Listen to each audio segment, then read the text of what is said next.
Following on the heels of Black Thursday, the era of the 30s was known as the Great Depression. The American dream became the American nightmare. Money was scarce, hobos rode the rails, and many farmers packed up their families into cars and sought work in the agricultural fields of the West, especially California. People did what they could to make their lives happy. Movies were hot, parlor games and war games were popular. Parker Brothers introduced the game of Monopoly, and 20,000 sets were sold in 1 week.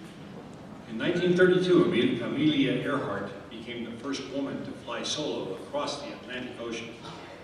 Richard Byrd explored both the Arctic and the Antarctic, and in 1930, the ninth planet Pluto was discovered. So 80 years later, it was undiscovered. Lou Gehrig and Joe DiMaggio brought fans into baseball stadiums, and those who could not attend the games gathered around their radios to listen to play-by-plays. People lit their cigarettes with the new Zippo lighter. The Star-Spangled Banner was finally designated as our national anthem, and Kate Smith sang Irving Berlin's God Bless America.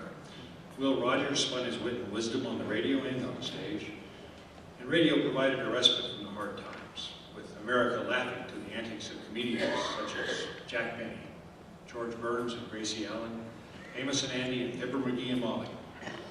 Young and old listened to the adventures of the Lone Ranger, the Greenhorn, and the Shadow. And Orson Welles terrified America with a realistic live broadcast of H.G. Wells' story, The War of the Worlds. By the end of the 30s, America was recovering from the Great Depression. A decade that had started out in black and white was turning into Technicolor. And in 1939, Metro-Goldwyn-Mayer introduced Dorothy Gale in a black and white Kansas and transported her by tornado to a Technicolor Oz.